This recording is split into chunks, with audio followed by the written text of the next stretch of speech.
first lead. He's dominating the 250 division by 61 points. As Jeremy continues to slip down the points a little bit, Lusk is getting close. Might be able to overtake him at the last round if things continue the way they've been. This is also the site of where last year the points leader McGrath had problems riding before the race, crashed and labored through this one. Lately, John Dowd has given us a tremendous amount of excitement, challenging the points leader, Jeff Emig. But Emig is looking for his third straight overall victory. And they've all been sweeps. 11 Moto victories so far in the year for Jeff Emig. Let's see who can get the whole shot on Moto number 1. It's a green bike. It's Ryan Hughes, number 9. Hughes getting the whole shot with Button, Kudrowski, Larocco. Emig in good shape. McGrath, though, is buried in about 10th position. Jimmy Button, number 18, in second. Just the opportunity, Ryan. Oh, Ryan Hughes! What a spectacular crash. He landed on his feet and walked off the track. I was just about to say, just the opportunity Ryan needs to get back on course. Had a good run at Mount Morris, unable to put it together since then. Crashes like this have kept him out of the front. So Ryan Hughes will start from way in the back of the pack. Out in front, number 5, Mike Larocco. Emig is right on Larocco's tail as they hit the straightaway in the sandy area. And Jeff Emig has now established the lead. Dowd moves into third. What exciting start to open our 250 action. It is Emig and Larocco. Wow, look at the confidence from Emig. Wide open around that sweeper. We're going to take another look at what happened to Ryan Hughes. It's hard to tell because he was coming at that face of that jump. He got out of control. Before he even hit the face of the jump, his body went farther than the bike did. He's okay, though. Not much you can do to Ryan Hughes to keep him down.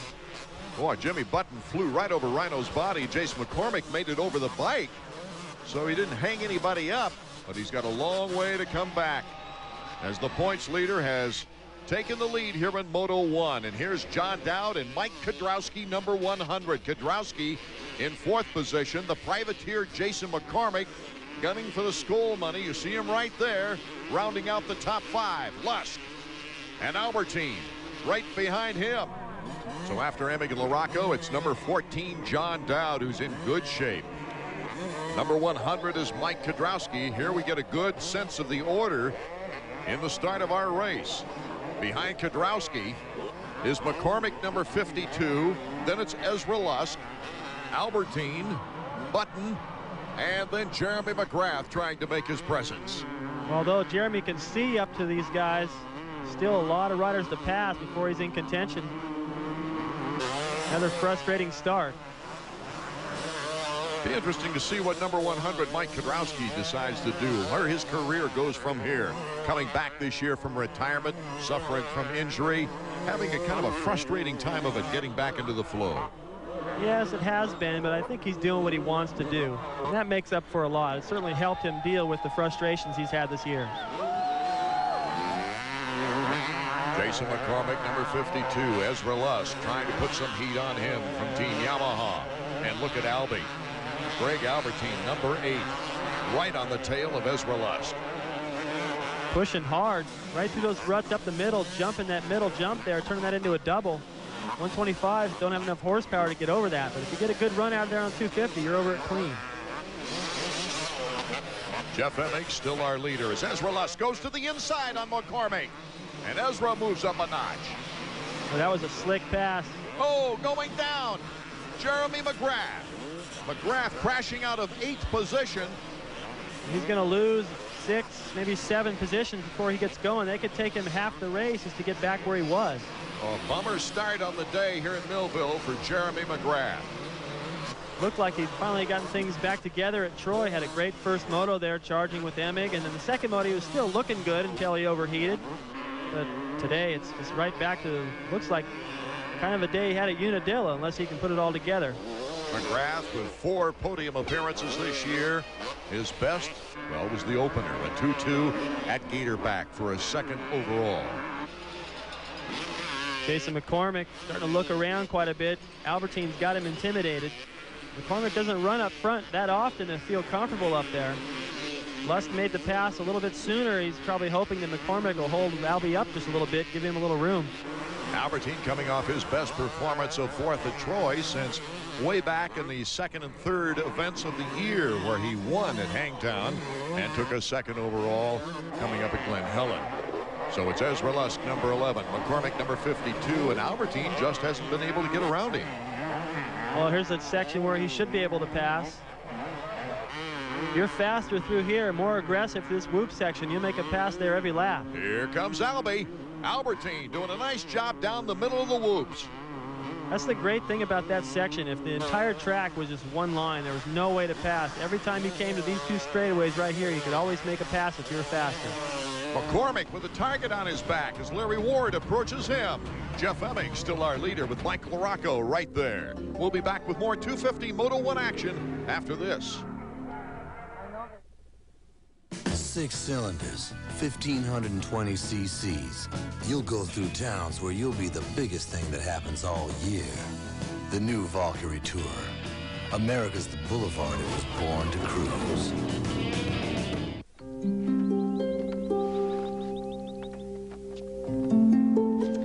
What time is it, Grandpa? It's almost 5 o'clock. We'd better get a move on. Hey, that new hearing aid works good. But why can't I see it?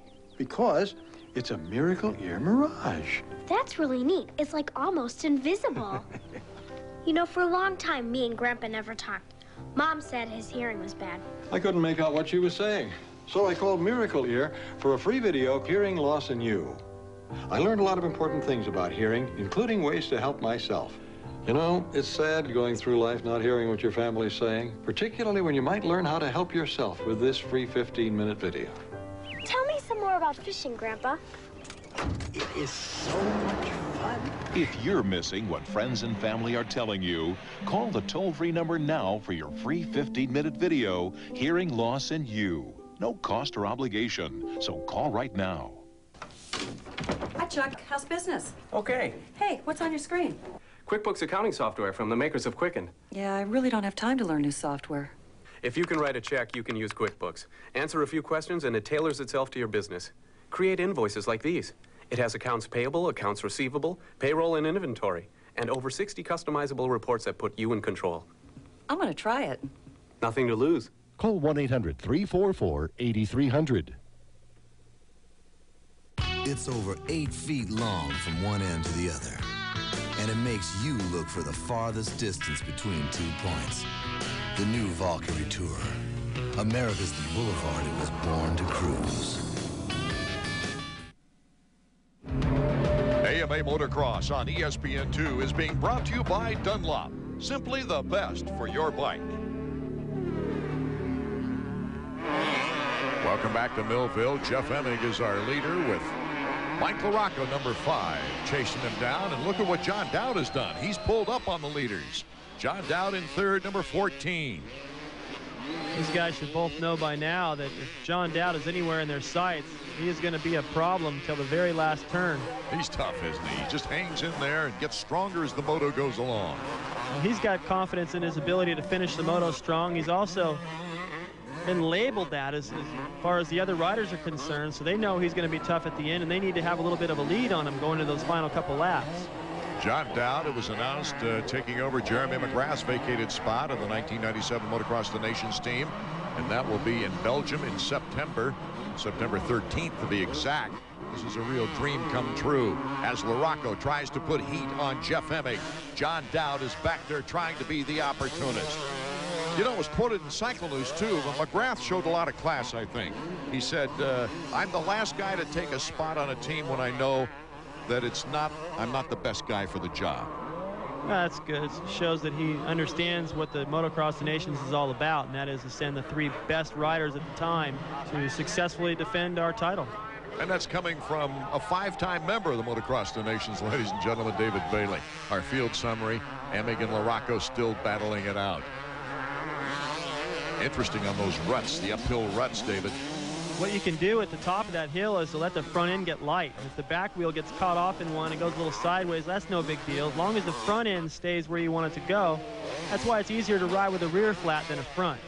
Before we go too far in this opening moto of the 250s, This is officially known as the Donnie Schmidt Memorial Classic now. Donnie, the two-time world motocross champion, of course, died a premature death last January of a rare blood disorder, aplastic anemia.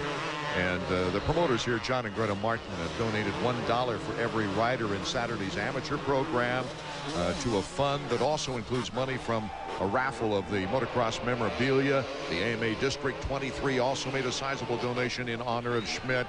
And Donnie Schmidt's memory will just not be forgotten. He was one of the most popular riders in the world.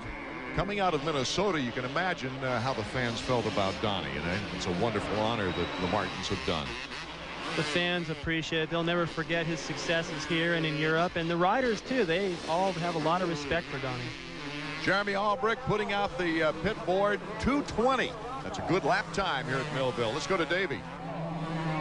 J-Bone, are you surprised at this pressure LaRocco's putting on?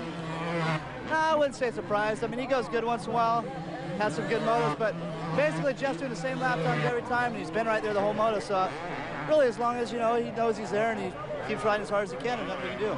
You know, a lot of people say that Jeffro is like the most relaxed out of all the riders.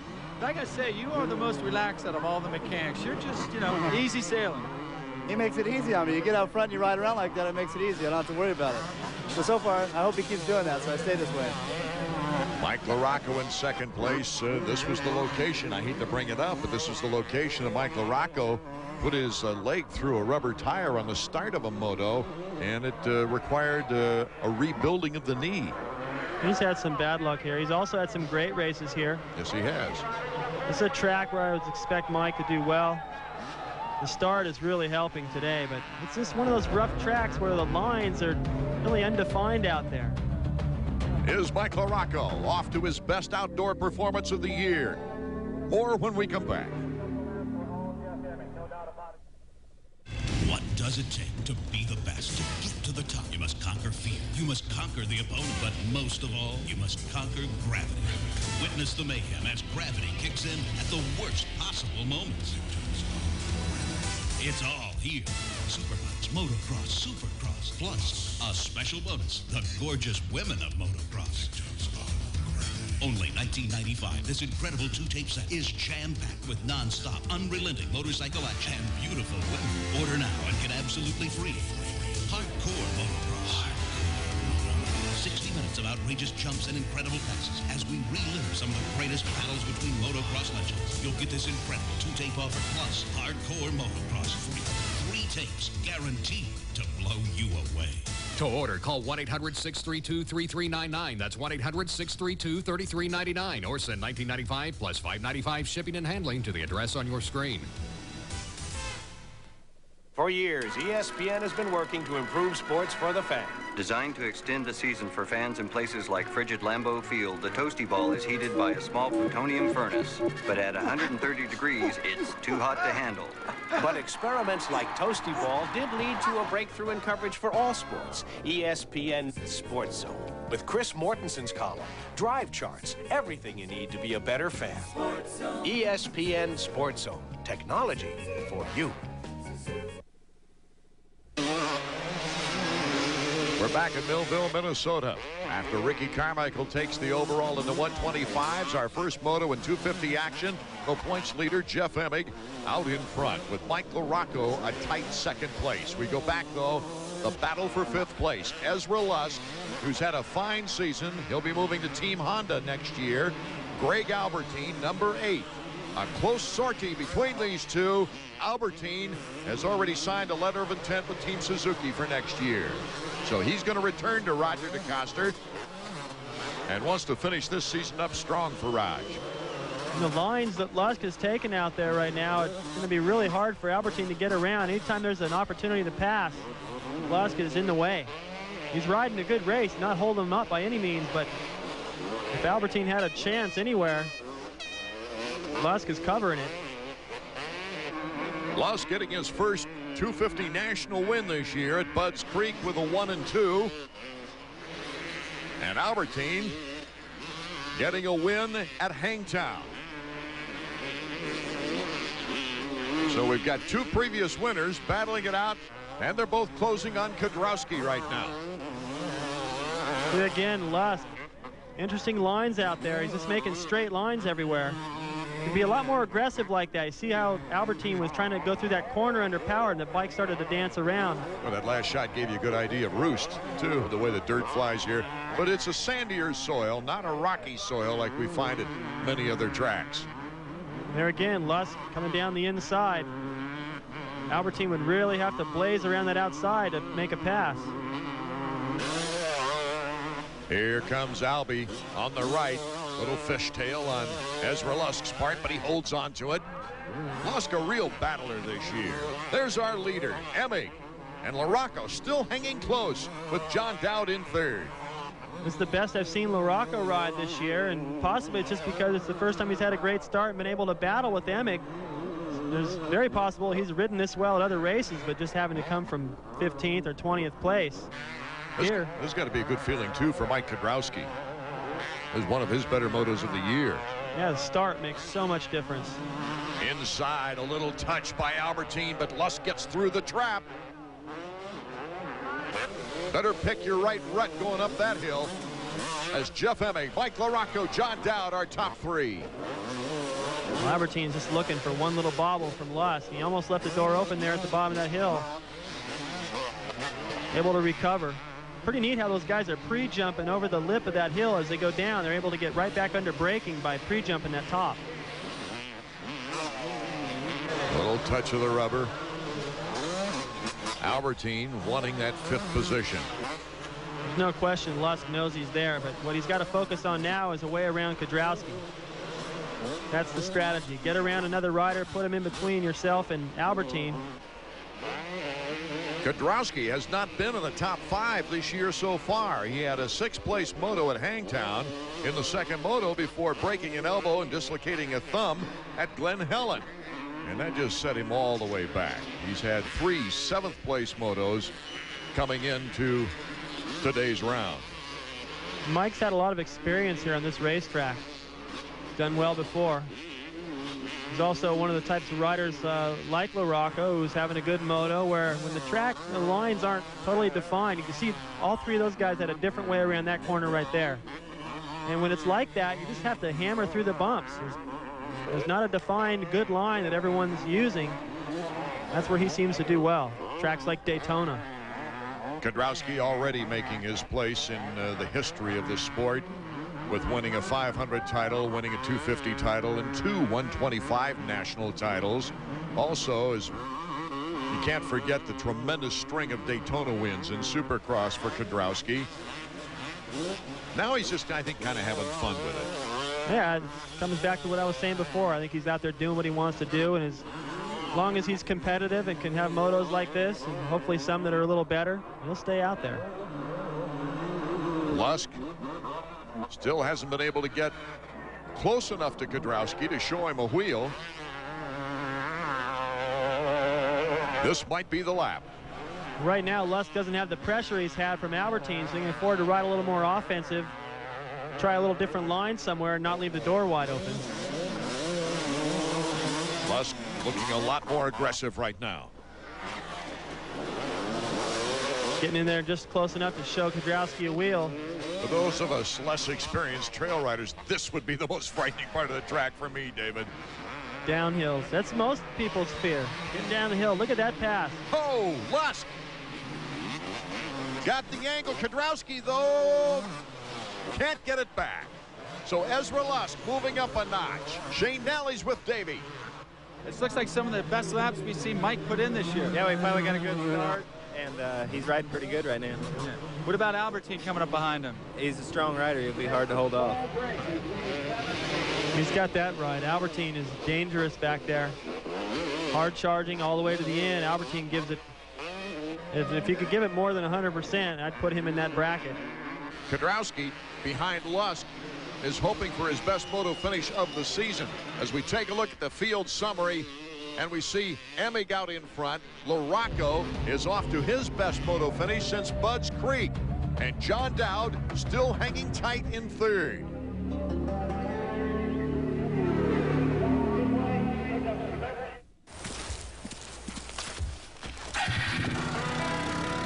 Right now, Suzuki Quadrunner ATVs come with more than just forward and reverse.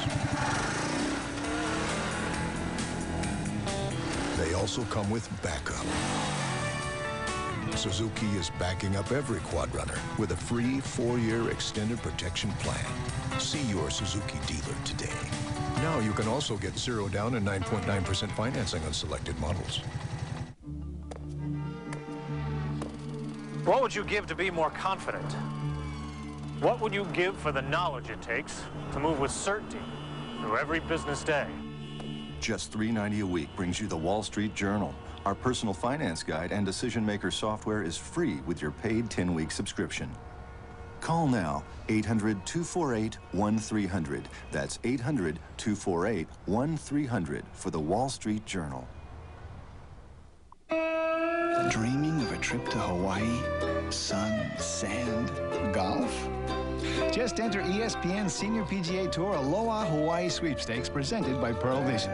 Watch the Senior PGA Tour's St. Luke's Classic, look for ESPN's Shot of the Day, and log on to ESPN Sports Zone to enter. You can win a trip for 2 to the MasterCard Championship in Hawaii, along with other great prizes from Pearl Vision. Enter ESPN Senior PGA Tour Aloha Hawaii Sweepstakes presented by Pearl Vision. Back in Millville, Moto #1 of the 250s. After 2 very good 125 rounds, a beautiful day, a little warm here in Millville, and what a miraculous ride by this guy, Ryan Hughes. He crashed earlier, was in last place. Let's go to Davey. Ron, we missed it from where we were standing, and I don't know if you got to see it, but I guess Rhino had an unbelievable crash. No, I didn't get to see it, but I heard their announcer say it was one of the greatest crashes they've seen here in a while. It's like Rhino to have it, but listen, since then he's picked up about 20 spots. Yeah, he's doing really good. He's up to 13th now from starting, dead last, so he's doing really well. He just got to stay consistent and focused and hope for the next moto. Well, Rhino is really letting it all hang loose right now, and behind him, Jeremy McGrath making a pass, or trying to, on number 52, Jason McCormick, to the inside. Jeremy coming back from his crash. All you got to do is come up that hill, set the guy up, cut to the inside, and you can make the pass easy. Well, the fans are ringing their cowbells in the background as we've seen some outstanding performances by riders who have been down. Jeremy McGrath making his way now into the top 10 here in the opening moto. That shows a lot of pride, David. It does. It's so hard for both Hughes and Jeremy, especially for Jeremy, with the kind of rider that he is, the season he had last year, to stay out there and just get through these motos when, the best he can hope for is an 8th or a 9th place. It's really hard to stay motivated. Well, he's given us a great effort this year and all that testing to help out Team Suzuki. David, do you have the feeling, though, with the frustrations building up here toward the end of the motocross season, that Jeremy McGrath will leave this situation and try something new? If I was Jeremy, I would go back to Honda and try to get what I had going. I mean, why mess up a good thing? But I guess Honda made it tough on him, and he felt like he needed to switch to have his freedom, and now he knows what freedom feels like. If you don't have a winning bike, all the freedom in the world doesn't matter. Larry Ward, number 6, Honda of Troy. They've made a lot of improvements to the bike, but it just seems like there's something missing from that package, and I'm only assuming that it's the motorcycle. Brian Berry, John Dowd's mechanic. Dowd in 3rd place currently. He's had a fine string of motos. Only 4 motos out of the top 3 in the last 14. Ryan, are you surprised that John would be in 3rd at this point? Yeah, I'm a little bummed out right now.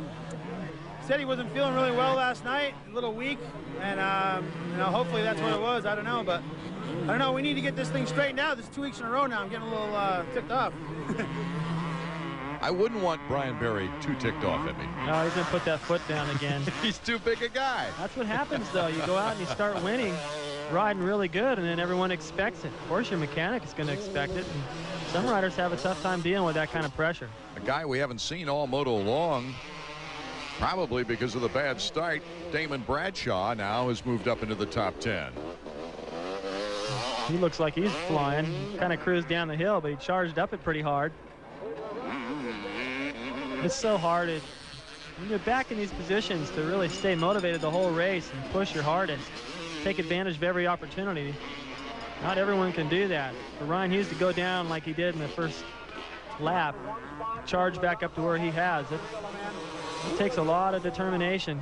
Earlier we mentioned we had 5 winners in 6 races to start the season. Damon Bradshaw was one of them. Looking at the field summary, Jeff Emig, our leader still, with Mike LaRocco, John Dowd, the top 3.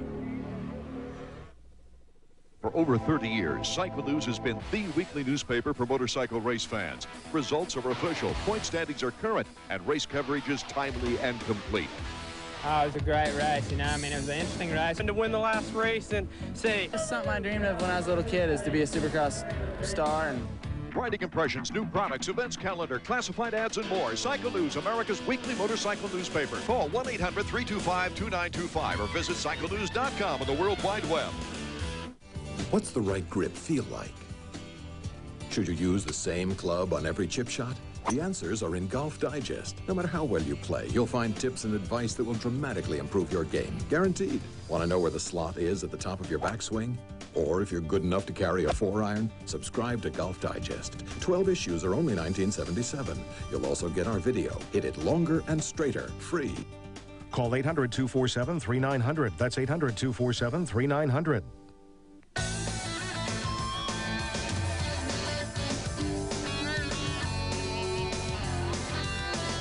The WNBA semifinals Thursday at 7:30 and 9:30 on ESPN. Let's turn back the pages of history with a Suzuki flashback. This is last year's look at Jeremy McGrath's foot.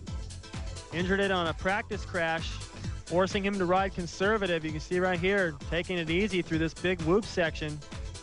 Unable to go through there 100%, which became the turning point in the 250 National Series last year as Jeff Emig began his drive at his first 250 National Championship, cutting into Jeremy McGrath's sizable lead by getting the sweep here in Millville. The fist in the air for Jeff Emig of yesteryear, and this is now. Jeff Emig has pulled away in the last 2 laps from Mike LaRocco. It is the white flag lap with a black-cladded Jeff Emig. LaRocco was right there the whole time, waiting for a mistake, but Jeff Emig has not made any of those this year. LaRocco has ridden an outstanding race, but finally, Emig just a little bit too much. More points for Emig as well, with LaRocco between him and John Dowd. Yeah, that's going to boost his points gap back to Dowd an extra 2, making it a 5-point game. Look at how much body English it takes to keep that bike straight through there. Great camera shot right into the focused eyes of Jeff Emig. He hit one of those crooked, and then he hit the next one. It gets more crooked, and then I don't even want to go on from there. Then you become crooked. Well, it usually becomes yellow flags waving and bent handlebars and stuff. Jeff Emig getting the cheers of the fans here at Millville. That's the one thing that Jeff Emig really loves about the Nationals. He feels so close to the fans because of the cheering that he can actually hear, and the waving of shirts and towels and signs.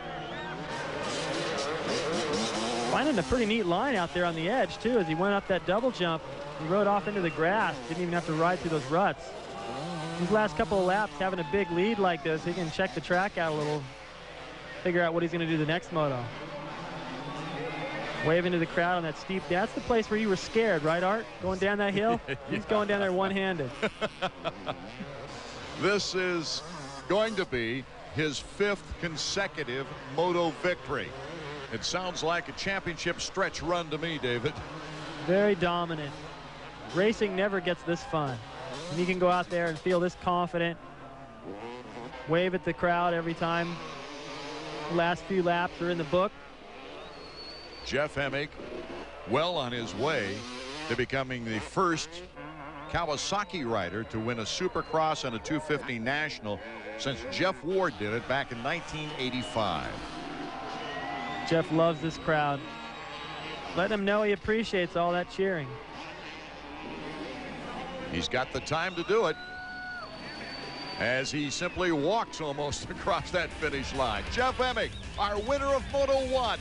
LaRocco, Dowd, Lusk, and Albertine holding down those top 5 positions. Jeremy McGrath slipping to 9th here in the opening moto. Davey. What happened to your teammate Ryan in the first lap? I seen him, he went off the jump and got completely sideways, and then I seen him the bike just shoot out over the tabletop. I don't know, he must have got a little sideways coming off the jump. So you didn't get close to getting in that pileup? No, I didn't get close to getting in the pileup, but I picked up a position. Sorry, Rhino. Well, after that, the whole moto, you had Mike LaRocco keeping you honest, but otherwise you looked like you were in total control. Yeah, I just kind of rode around. I was getting my lap times and stuff, and you know, the Kawasaki Bridgestone tires was just hooking up. I was finding some really smooth lines up the hills, and you know, there's just a lot of credit to that. You know, as far as my start goes, I bogged it coming off the gate, but you know, but it still pulled me out there really good. And I'd like to thank Team Kawasaki and everybody, you know, for getting that thing together. The guy who put the pressure on Emig in all but 3 laps of this race, Mike LaRocco, with a second-place finish.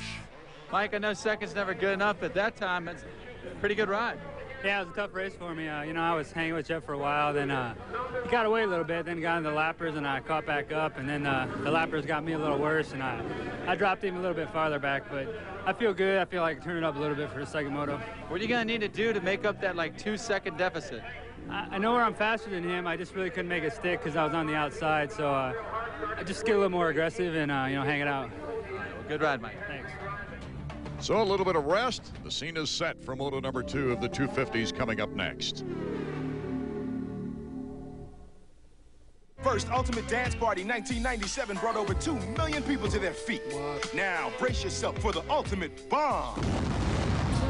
Arista is doing it again with Ultimate Hip Hop Party 1998. 16 solid hits. No filler, no way.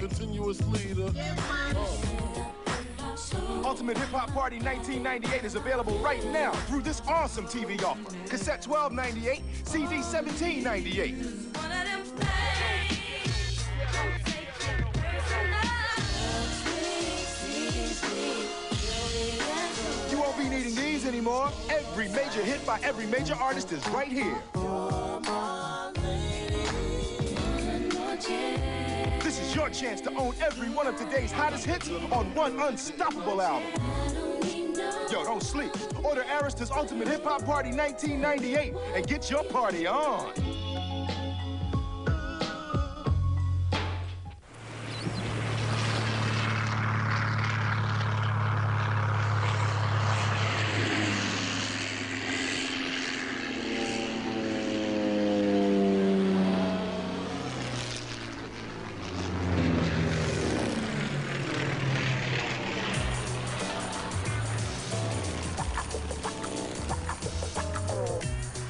The new Virginia Beach. Call for more information.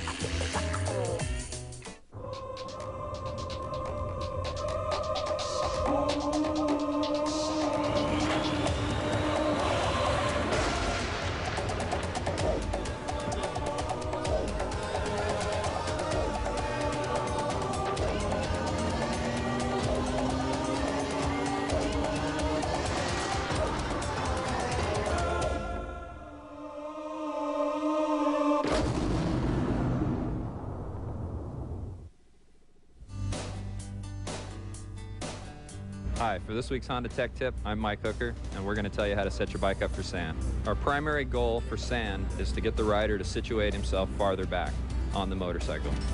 The first way to achieve this is to stiffen the compression on the fork. What we do is we adjust the compression adjuster in probably 2 clicks for a starting point and see how that feels. If that feels good, we'll leave the bike like that. If the rider complains about steering or any other problems, such as with the front end of the motorcycle, we'll move to the rear end of the motorcycle and actually slow the rebound down with the rebound adjustment. That will hold the rear of the motorcycle down in comparison to lifting the front of the motorcycle up. For this week's Honda Tech Tip, I'm Mike Hooker. Thank you, Mike. As the 250s get ready for Moto number 2, Mike LaRocco and company, the question is, can they prevent an Emig sweep? He's already got 4 sweeps on the season. We got Albertine and McGrath, teammates, starting right next to each other on the far inside. And what happened, because their finish in the first moto not being that great, they decided rather than move over a few spots, start out there in the middle, go all the way to the inside. Well, they've got that grassy area. Maybe they'll have more traction there. I don't know. We get Davey Coombs moving over to the gate area. Davey, what's the situation from your vantage point? Thanks, guys. I just want to let you know real quick. Look on the far inside of the starting gate. Greg Albertine, number 8, Jeremy McGrath, number 2. The plan is to get off the starting gate, get on the grass. It's a lot more hard packed, not the loose stuff. See how start they get. Skip Norfolk asking our cameraman to get off the sacred soil that they might use for this getaway. And look at that, tight roping down the green grass. Albertine got the advantage over McGrath. Whoa, first turn crash. Anthony Pocarova's out of the race. It looks like he's down and hurt. 75 is Heath Voss, and that's Phil Lawrence behind to the right of Voss, trying to get things started again. Meanwhile, out in front, Jeff Emig will credit with the whole shot. It's Jason McCormick in second. Another great start for the privateer, number 52. The charge through the sand whoops. Emig into the inside, McCormick to the outside, and that's the advantage now of John Dowd, number 14, who moves into second place. Oh, now we got a good matchup. Dowdy's not the one to give up, and Emig's got the lead. Good start, a lot better anyway for Albertine this time. That gamble paid off. He cut Jeremy off pretty bad, but he used that grass. Right there behind Ryan Hughes, who stayed up this time. So Hughes, if he can ride as good as he rode in that first moto from this position at the beginning, he'll be looking good. Emig up the hill with Dowd, number 14.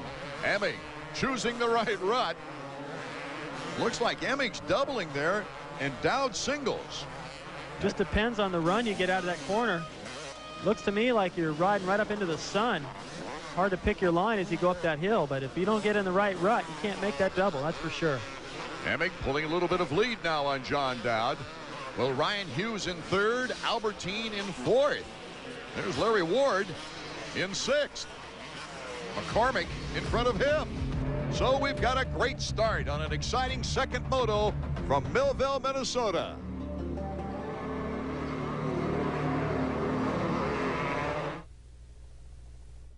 What does it take to be the best? To get to the top, you must conquer fear. You must conquer the opponent, but most of all, you must conquer gravity. Witness the mayhem as gravity kicks in at the worst possible moments. It's all here. Superbikes, motocross, supercross, plus a special bonus, the gorgeous women of motocross. Only $19.95. This incredible two-tape set is jam-packed with non-stop, unrelenting motorcycle action and beautiful women. Order now and get absolutely free. Hardcore Motocross. 60 minutes of outrageous jumps and incredible passes as we relive some of the greatest battles between motocross legends. You'll get this incredible two-tape offer plus Hardcore Motocross free. 3 tapes guaranteed to blow you away. To order, call 1-800-639-9944. That's 1-800-639-9944. Or send $19.95 plus $5.95 shipping and handling to the address on your screen.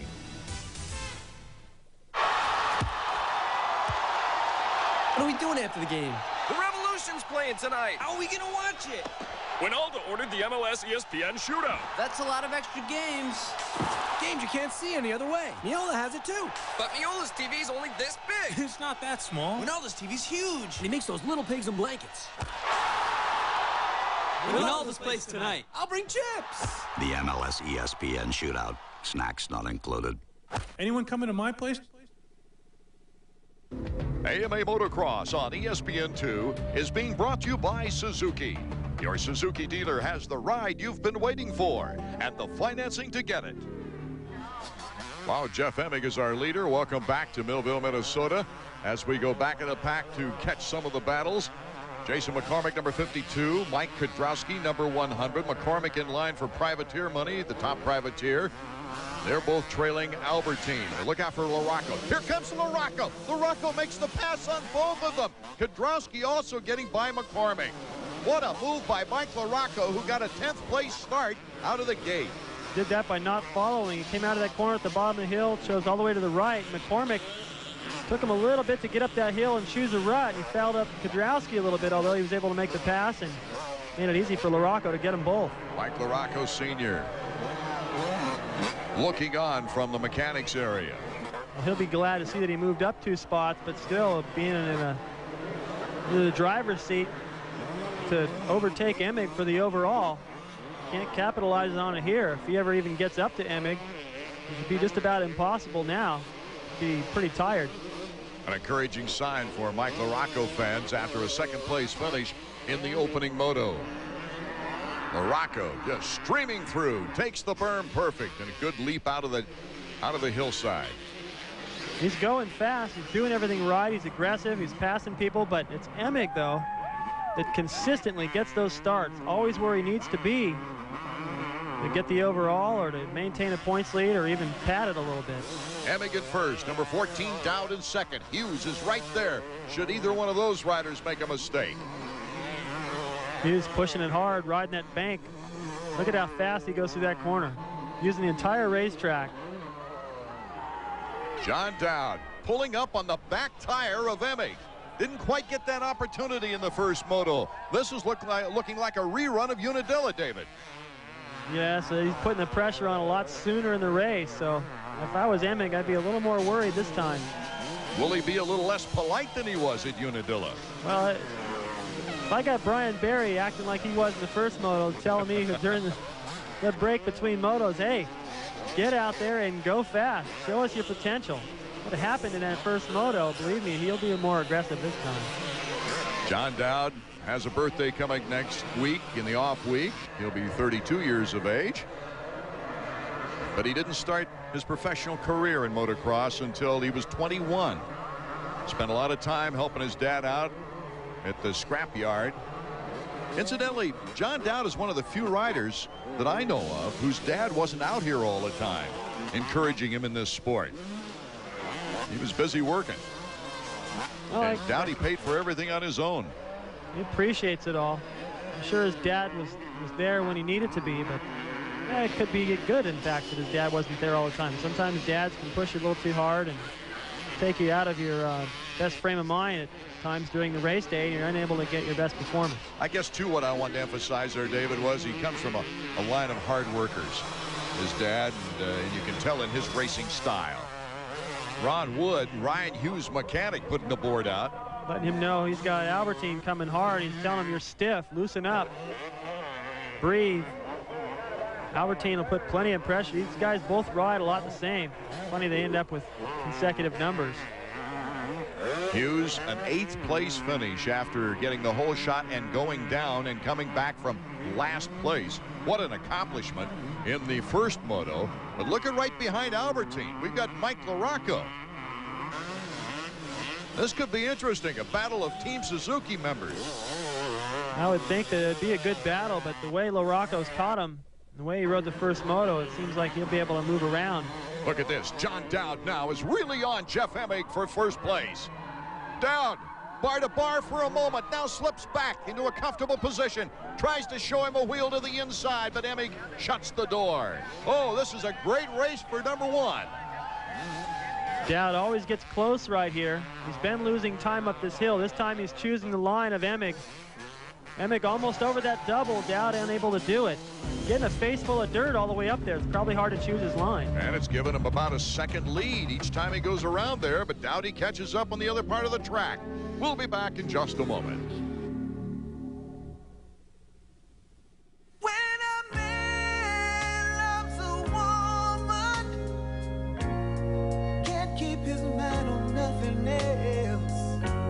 There have always been great reasons to give diamonds.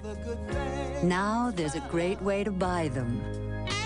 DCI, the world's finest diamonds, direct to you at prices you can afford. Fully certified and guaranteed. Call DCI and we'll rush you a free diamond pack, including our How to Buy Diamonds video and our beautiful diamond selection guide.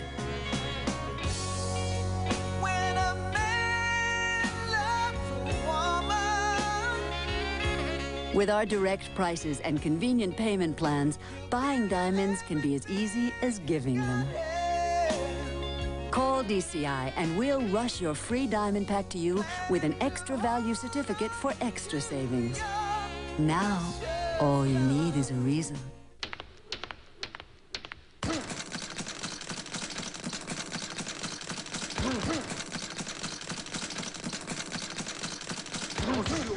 What you do is take the body out and the head's gonna fall. You gotta rip. You gotta dig. Sunday Night Boxing on ESPN2. Back track in Millville. And this is Moto number 2 of the 250s. Jeff Emig, the winner in the first one. He is leading the second one, but John Dowd is right there, and it's an exciting battle for first. As we take a look at back in the pack, Ryan Hughes doing a little stuttering through the corner. Here's a three-way freight train.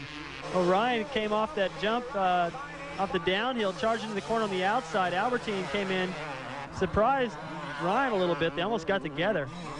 And Ryan looking over his shoulder like, where did he come from? And messed up the turn and messed up everybody. Hughes, Albertine, and LaRocco is right there. Watch LaRocco through this whoop section. This is where he'll be fast and tough, let it all hang out. Look at the speed he comes in there with, carries him to the outside. Well, 3 abreast through the whoop section. Let's see who comes out. The fans are just screaming. Ryan Hughes in second. Albie gets the inside on LaRocco. So we've got a real good battle going on here. LaRocco probably doesn't even care about these two guys. He's just thinking about Emig and about this overall. The longer it takes him to get around these guys, the less chance there'll be to catch this battle. Emig has been so cool under pressure. Once again, Dowd singles off that uphill, and Emig goes for the bounce on the crown of the second. Now look at the lead he gets each time, too. He knows that he can ride 90% or 95%, whatever it's going to take to stay just ahead of Dowd. And if he keeps getting that hill dialed in, it gives him a little bit of breathing room until Dowd finally catches back up and they hit that spot again and he opens it up again. Unless he miscalculates, but that's not been Emig's style this year. Emig's worst overall has been a 5th at Mount Morris. Otherwise, he's been in the top 2 all the way. Doesn't make many mistakes. That's what Dowd's hoping for. And if he does make a mistake, Dowd's got to keep that pressure on, stay close enough to take advantage. You can't say that Dowd hasn't tried applying all kinds of pressure the last few races. Hughes, LaRocco, and Albertine. So LaRocco has moved in front of Albie. Now putting the pressure on Hughes. I can already see it shaping up with LaRocco. The start he got, the charge he's putting on, it's all impressive. He's riding great, but if he can't get around Emig, he's not going to get the overall. There's nothing worse and more frustrating than coming in after riding your tail off, riding great, and having everybody say, boy, if you just would have got a little bit better start, you'd have had it. Ah, the voice of experience. Heard it too many times. I'm sure LaRocco has, too. You both had your share of wins, too. More than your share, actually, when it comes to David Bailey's record. Here's Ryan Hughes, number 9. LaRocco, number 5. A fierce battle. Great speeds in this sandy soil. Coming up to the trickiest section again. LaRocco's, he knows he's got to stay close. Enter this section with a lot of speed. Same line again. He comes in there fast, drifts to the outside. Oh, Ryan getting a little out of sorts. LaRocco coming up to the rear rubber. Well, it takes so much energy to get through there. Those bumps coming back the other way aren't as forgiving. They're a little harder packed. And up the hill we go in the battle for first. Emig and Dowd. Dowdy is just not letting up. Yeah, there are times when I've been in a battle with Rick Johnson before where we were so close that we were gassing it at the same time and letting off at the same time. And for about a half a lap, I thought he wasn't there anymore. That's when he made the pass. That's how close Dowd has been until they get to that uphill. He loses time every lap right there. LaRocco, the inside move on Ryan Hughes. LaRocco moves into third. Whoa, he gets on that double. He's looking ahead, David Bailey. Let's get an assessment now of the LaRocco-Hughes battle. Davey. Well, what's going on with Rhino? He rides differently from the front of the pack than he does from the back of the pack. Yeah, I don't know if he gets nervous sometimes, and I think his arms pump up a little bit. I mean, right now he's just shaking his head. I'm giving him lap times, and he knows he's going slow, but he can't do anything about it. The bike doesn't look that bad. I don't know what the problem is. It's just one of those things that happens in a race. I think it is, yeah. It's kind of unfortunate because I know he tries hard, but he just can't quite put it together yet. Talking about trying hard. Look at number 14 going bar to bar with Jeff Emig down the whoops. Here he comes again. Jeff Emig with the inside advantage, however. Cutting to the inside is John Dowd. He gets so close in the sandy section of the track, but it's on the uphill portion that Dowdy has his problems holding on to the advantage. Look at this. Dowd fishtails just a little bit on the berm. Boy, that side of that hill saved him. He did a big swap there, and he was about to go off. Took his feet off the peg. Look at that line coming down the hill. He's over in the soft stuff where there's no braking bump. It'll be a lot more aggressive coming down the hill, this time over the double. If he keeps doing that, that's going to really make things tough on Emig. It will, because it'll give him that extra advantage going into the whoop section. Yeah, if I was Dowd, I'd still be panicking from almost crashing going up that other hill. Didn't even phase him. Yeah, Dowdy is crowning glory this season. A 1-1, 2-hole shots and leading every lap at Southwick. As we take a look at number 8, Greg Albertine. Albertine's had a good go here. Charged hard, but again, like his teammate McGrath, just not enough results for all that hard charging. Jeremy McGrath, 9th in the first moto after going down, but coming back strong, and he just hasn't got a good position off the gate. No, the start makes a huge difference. You can see right up there, getting up that hill, over that double, no problem. He's charging hard through here, but you know, when you're 20 seconds off the pace or 15 seconds, you can't even see what the other guys are doing up ahead of you. You're just in a race all by yourself. Like I said in the first moto, it's hard to stay motivated back there. Here's a couple of bikes we haven't seen during the moto. They're fighting it out for 8th place. Ezra Lusk and Larry Ward. It's kind of odd by Larry Ward right there. He got a little offline and just rode into that corner. Didn't even really try. Ezra Lusk, a chance at a top 5 overall performance with that 4th place finish in moto number 1. Bouncing about in the whoop section. Looks like Larry's just taking a half a lap or so here to just kind of regroup himself, because he's definitely off the pace right now. Larry Ward, a 2nd overall at Troy in the last event. That's been his best overall finish of the year with a 5-2. He got the whole shot, you might remember, in that 2nd moto. Back out front, just as close as ever right now. They touch. A little polite bump by John Dowd, number 14. Get the lapper out of the way. Here comes Emig up that hill again. Did you see the panic by Emig, too, to get up that hill? He knew he had to get over that double jump or that was going to be it. He made it. Right here, gets tapped. A little harder by Dowd, and boy, he'd have been down. And then Dowd almost hit his back tire as he crossed lines to get up the hill. So Dowdy now has the tough task of catching back up to Emig. Seems to have no trouble catching back up. It's just getting around. Emig is riding perfectly in the right line, and every time Dowd has a run, it's nowhere to go. Will this be another Unadilla, or can John Dowd get in front of Jeff Emig? 1-800-COLLECT presents Max Jerome, Private Eye. When I saw her, my heart started pounding like a heavyweight speed bag, until she started calling collect without dialing 1-800-COLLECT. You could be saving up to 44% by dialing 1-800-COLLECT, Angel. Let me show you how it's done. It's so easy. Now let me show you how it's done. Any Joe will tell you, 1-800-COLLECT is the easy way to save up to 44%.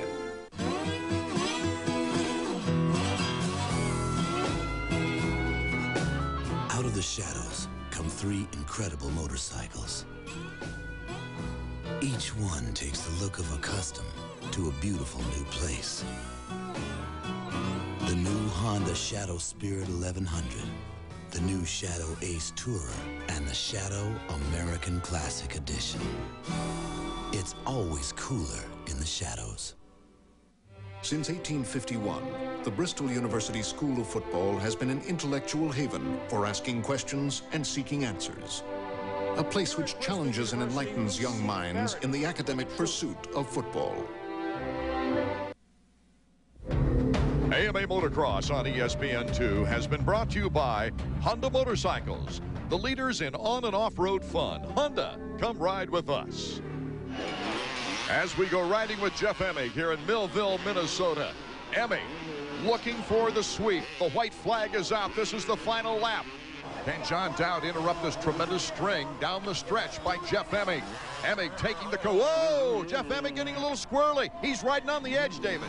He has to. Dowd is pushing him to his max.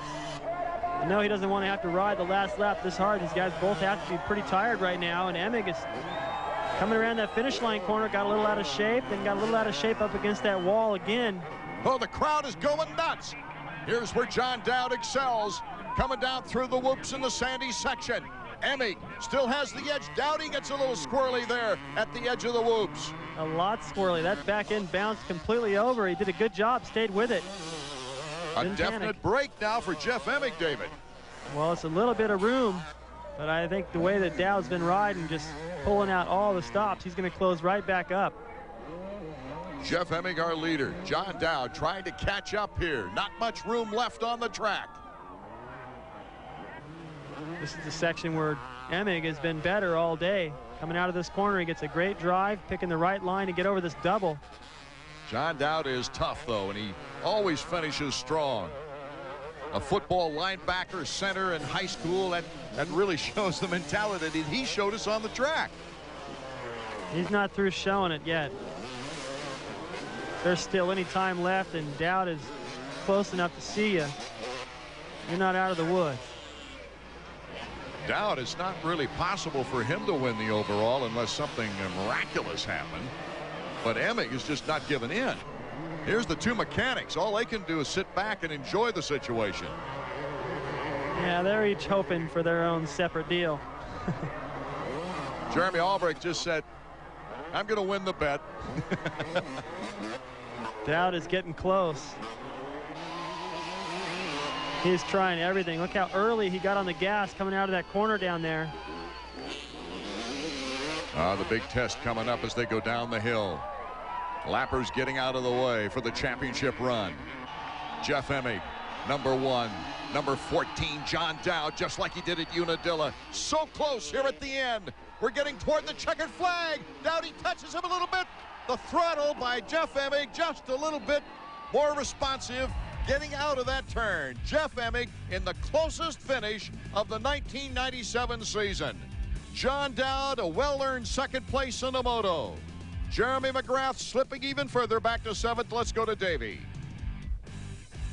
Hi, Jeff. Once again, John Dowd rode a great race, but you had just a little more than he had.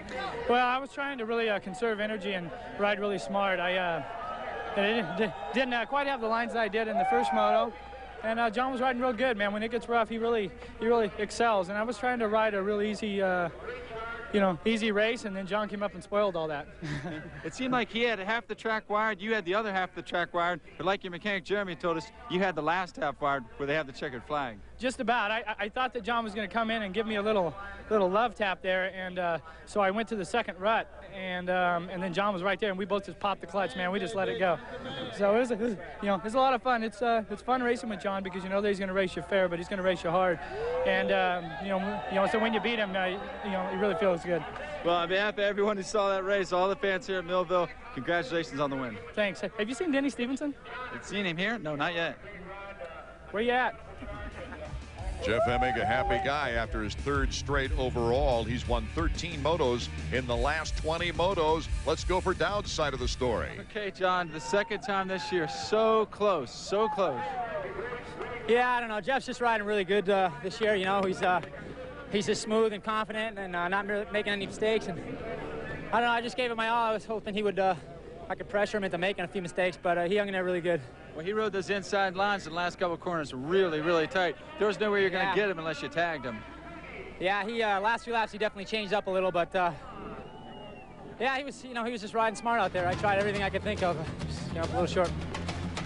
6 moto wins in a row moves Emig's points lead to 69 over Dowd. Lusk, who is the last rider with a mathematical chance of catching Emig, is only 35 points out of 3rd as McGrath begins a dive out of contention.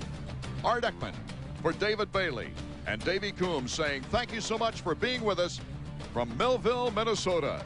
Our next round, a very important one for Ricky Carmichael. Can he clinch the 125 crown?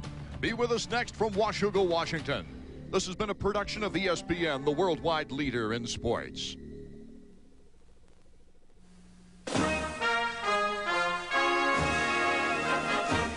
The soul of college football lives here in South Bend, Indiana, home of the College Football Hall of Fame, which today invites 25 new members to take their places amongst the game's elite. A list that includes a man who won the Lombardi, Maxwell, and Walter Camp Awards in 1980 and finished 2nd in the Heisman balloting that same year. A man considered to be the greatest defensive end in college football history, Hugh Green. That's something I can't erase. Nobody can erase. And that is probably one of the most proudest things I am. And a man whose coach once called him the greatest football player in the world. A man who became the most prolific rusher in Southern Cal's rich history of Heisman-winning tailbacks, Charles White. I was good. I hate to say it, I was good. A collection of individuals who excelled on both sides of the football, exemplifying gridiron greatness on the fields of the smallest colleges